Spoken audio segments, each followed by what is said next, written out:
Very good. This is one of our mini saga from Malaysia. We discussed when the PM from Malaysia was here. So I was very happy to see this one. Also BCKD. Very good. We'll bring the Very good. CKD. This does 480 kilometers. Here to Mombasa on one charge. On one charge? One charge. Very good. In fact, here to Homa Bay, charge. Very good. And which How many kilometers? 744. Very good. Which was an equivalent to 60 kilometers per liter, which using fuel. If you are using fuel, how much would that cost? 2,000 shillings. No, If you were using fuel. Oh, if you're using fuel, about 17,000. 20,000. Brought down to 3. Yes. Okay, very good.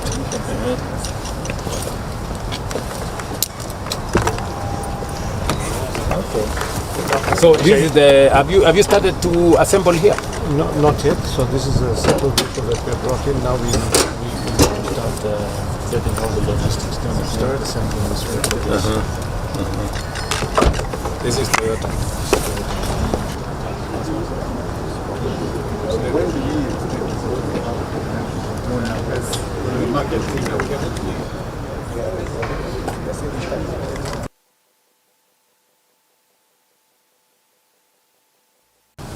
Under the National Automotive Policy component, the eligible expenditure items will be financed through an appropriate finance framework to ensure efficient fund utilization by the beneficiaries, which is the private sector.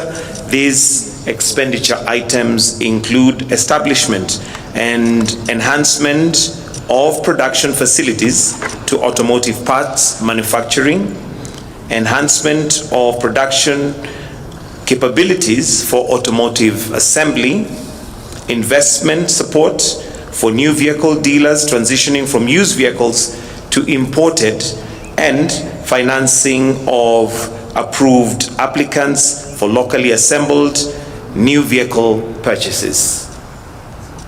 We'll request that after the signing, the signatories will then just stand for an official photo as they all hold the documents.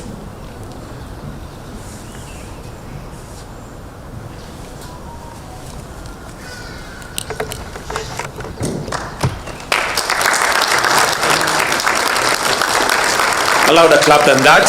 I think it's worth a good clap. 5 billion shillings will fund the reduction of energy losses program. Reliable, affordable power is the backbone of every factory and every home. By cutting technical and commercial losses, we lower the cost of energy, steady our grid, and make Kenyan industry more competitive. Cheaper and cleaner power is the foundation of an industrial economy. Approximately 4 billion will support Kenya's reform and development agenda. This reflects Kenya's confidence and Japan's support in the progress we are making and our commitment to responsible economic management. This will help reinforce essential public services, protect key social investments, and strengthen the institutions that underpin sustainable growth. Together, these three priorities carry a single message: Japan's trust in Kenya's direction and Kenya's commitment to manage every cent with discipline, transparency, and accountability. Today, Kenya and Japan open a new chapter in a friendship built over the decades as we strengthen our strategic partnership through new commitments in financing, investment, and development cooperation reflected in the agreement that has just been signed here this afternoon. On behalf of the people and government of Kenya, I thank the government of Japan, the Japan International Cooperation Agency, and every institution that have turned this promise and commitment from an idea into a reality. Special mention goes to NEXI, who have supported us and mobilized these resources with friends from banks in Japan for us to access these resources, as Japan holds a special place in Kenya's development story. From the Mombasa Port Development Project to the Olkaria geothermal program, Japan's partnership has been deep, patient, and transformative. As it has always carried a distinct quality, Japan does not merely build projects, it builds people as well. Through technical cooperation, training, and technology transfer, Japan has strengthened thousands of Kenyan professionals and the institutions they serve. That is the difference between a transaction and a partnership. And that is the partnership Kenya seeks with all our friends everywhere in the world. For too long, Africa has imported what it could build and exported the jobs that come with it. We are changing that. We will not simply import finished vehicles. We will assemble them here and progressively manufacture them here in Kenya by Kenyan workers. This is value addition in its truest form. Every vehicle assembled on Kenyan soil creates Kenyan jobs, builds Kenyan talent, skills, and expertise, and keeps Kenyan value at home. It deepens our manufacturing base, reduces our dependence on imports, and moves us towards a competitive, export-ready automotive sector. Let me illustrate why this matters with an example close here at home. During my recent visit to South Africa earlier this month, we explored ways of boosting trade between our two nations. C.S. Lee was there with me and all the other good people. South Africa sells Kenya close to Kenya shillings 65 billion worth of goods each year, while we sell them barely 6 billion in return. For every single shilling of goods we export to South Africa, we buy 10 shillings for every 1 shilling. But consider what makes up that gap. We send them what we grow: our coffee, our tea, our flowers, our edible oils. And by the way, one of the issues we had to resolve when I was in South Africa was the tariffs that had already been imposed on our agricultural products, including tea and coffee. And I'm very proud that we managed to resolve that issue. And now we can go back to accessing our South African market without the tariffs. Again, that was not a visit in vain. Just for the record. This is precisely why, for them, they send us what they built: motor vehicles, machinery, iron and steel, and finished chemicals. This is precisely why investment in local vehicle assembly matters.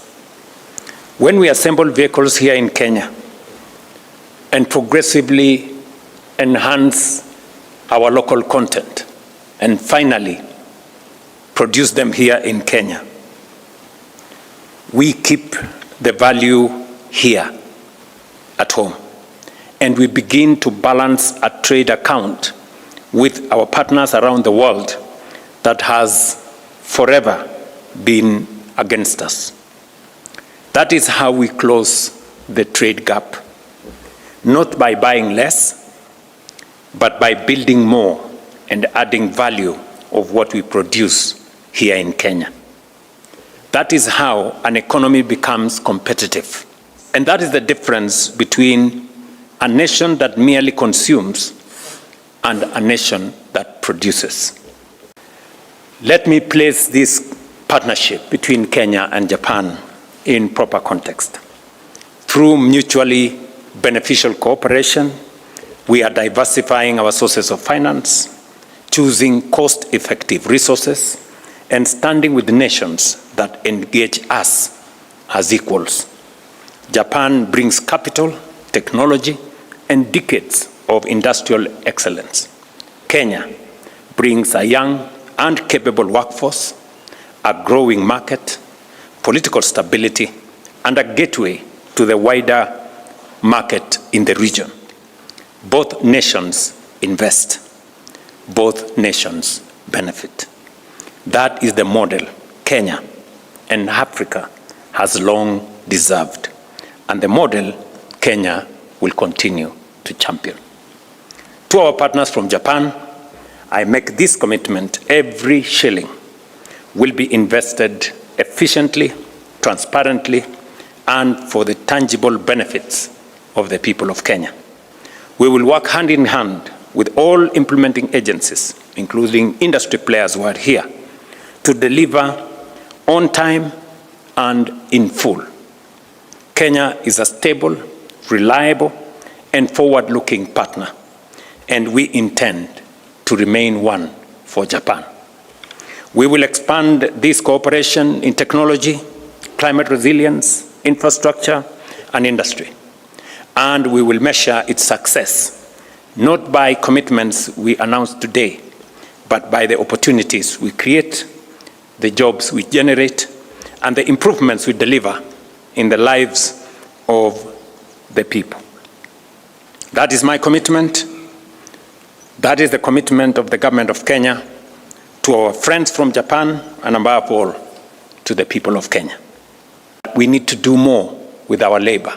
We need to do more with our value. We need to add value to what we use, what we consume.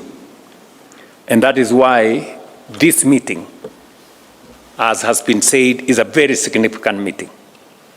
It has not only opened new partnership with our friends in Japan, but it has also is historic, because this is the very first time the government of Kenya is accessing the Japanese market with a samurai bond. It has never happened before. Not more than 2 countries in Africa have traveled this journey. And it speaks to our strategy to diversify our sources of funding for the big program we have for the transformation of our nation. For us to move this country to a first world country, which we must in our generation, we have to think outside the box. Traditional sources of financing cannot suffice for us to move this country to the next level. That is why we are combining domestic mobilization of resources with alternative sources of foreign financing and diversification to eliminate risk to our economy.